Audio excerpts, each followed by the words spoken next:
Our next guest is a criminal defense attorney right here in the state of New York. He's going to tell us about the implications of the new law. How you doing, Vincent Trimarco? I'm doing fine, Hi. thank you. Hi. First of all, you're an actual lawyer. Yeah, actual lawyer, I will. Not just on TV. Yeah, not just lawyer on on TV. TV. So let me ask you, what exactly is this new law, and are you surprised by it?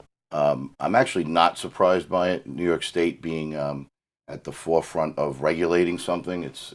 Oh, they'll never let a good regulation slip by them. Yeah. Exactly. So, because of the recent events and some people getting pretty sick from vaping, basically the state, the governor, as an executive order, has banned, starting October 4th, all e-cigarettes that are flavored or tobacco or nicotine products that are liquid form that can be used in vaping. That are not flavored like tobacco, right? So they have to taste like tobacco. Correct. And menthol is still, the jury's still out, so to speak, whether or not menthol is going to be banned. They're still deciding whether that constitutes a flavor.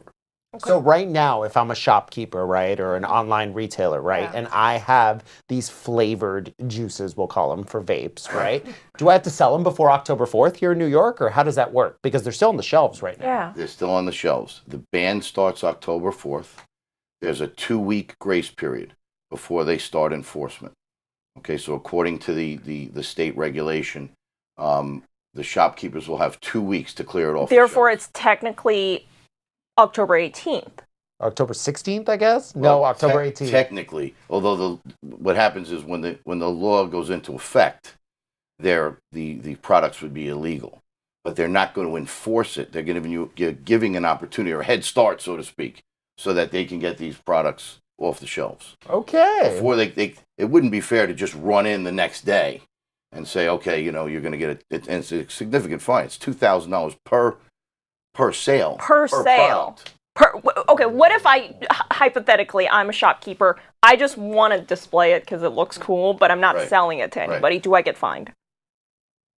Yes. I do. Because you're trying to sell it, Julia, right? Yeah. Because it's there. It's not supposed to be there. Okay. The New York State is not new, regulating certain tobacco products. In fact, you can be fined by displaying certain advertisements that encourage children to smoke, like cartoons, let's say, that encourage smoking or make smoking look cool. And the reason for the ban, actually, is it's the concern that there's a significant increase among children, among minors, in vaping over the last 4 years. I think they did a 4-year study, and it tripled. And what the concern also is that vaping the fruit flavored the different fruit flavors and cereal flavors and all, that they're marketing vaping to children, and then eventually that may lead to the use of nicotine. Got it. Okay, so flavor per se is banned.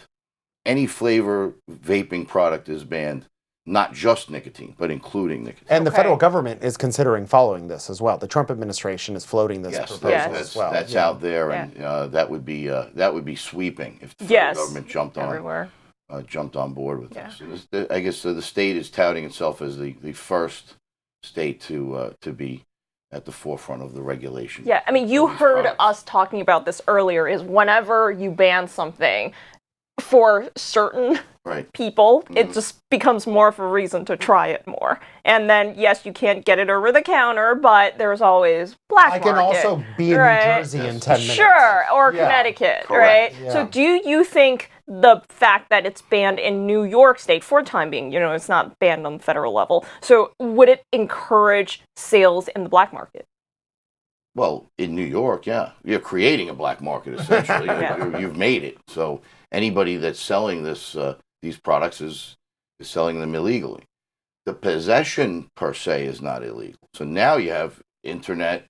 So I can buy this in Jersey, bring it across, and it's not illegal to possess. What if I live... be searching cars and pulling out... I live in Manhattan, sticks, for example, and I buy it from another state and then pay with Bitcoin. Is that legal? That's a very good question, because the New York State cannot regulate interstate commerce, right? Yeah. That's a constitutional issue. Okay. But certainly they can do anything they want within the state of New York. Is there a distinction between me buying it off the internet and shipping it to New York State from another state versus I drive to Connecticut and then I carry back myself? No difference. Okay. No difference. So they can still ship it to you, technically? Technically, they can. I don't know how the New York State would actually regulate that. They could, if that particular company had ties with New York State could sanction that company within the state or potentially fine them. So they, suffice to say, they could do something about it, but it's not going to stop companies that, let's say, are based in Colorado and just ship it over here. New York State cannot fine them. So there's a lot of the line here for people who are retailers selling this stuff. What would your legal advice for them be? Well, right now, get it off the shelf. You don't want to be in a position, I've been to court, I don't know how many times, with tobacco retailers for various regulation violations. So this is serious. This one, they also indicate they're going to step up enforcement. Normally, the state agencies have limited manpower to enforce these things. Sure. The governor indicated that he's going to use the state police now. Oof. Oh, wow. To enforce these regulations. So it's pretty serious. So they're going to do a little shock and awe campaign right when this comes into effect. I would imagine, knowing the governor and the governor wanting this regulation to work out and be effective. And his aspirations for higher office, we can't forget that. Yeah. He feels that this is a public health, public safety issue, and he's going to enforce it. I sincerely believe that. So, yeah, you want to get that stuff off the shelves as soon as possible. Okay. And what about the effect on cigarette sales? Because there's a connection here. Yeah. People tend to think of vaping and cigarettes, they're like complementary. Isn't this just going to drive more kids to the other cigarettes, which are very expensive here in New York? Very interesting. And I guess this is some subjective opinions, what would happen. I was thinking to myself, well, now does this mean that cigarettes are safer? And now we can smoke cigarettes with impunity? It's interesting. And it may do that because vaping hasn't been around long enough for the empirical data to be collected to determine whether or not it really is unsafe or what's causing the health risks. The vape Is it the vape? Is it the chemicals in certain vapes? Is it a certain type of juice? Because it can't be all of them. Yeah. Yeah. It's not nicotine per se. It's just putting vapor into. I've tried the flavored vapes. I never want nicotine in mine because I'm not a smoker, Yes. and they taste great. So there is a reason to ban these if you are considering. It's just I am very skeptical of banning things. I would generally agree with you. The only thing I could say about this particular issue is children are attracted to these flavors. Yeah, if it tastes like Captain Crunch. I'm not going to go buy Fruity Pebbles. When you say children, how old are we talking Anybody about? under 18 is considered a child. Okay. It's a minor. And a lot of teenagers watch our shows. A lot of teenagers watch the show, so it's and vaping's considered cool. I mean, if anybody cool. out there has kids, they know it. So kids go to school, and vaping's usually not permitted in school. I would say 99% of schools frown on it, if not don't permit it, and kids think it's a cool thing to do. And anything that's cool to do, they're going to do it. Yeah. So I think that's one of the reasons why the governor is particularly concerned about this, because it's targeting children, and then the next thing is it's going to lead to potential nicotine abuse, of course, or nicotine addiction. Yeah. Okay. So they're getting ahead of a potential public health issue.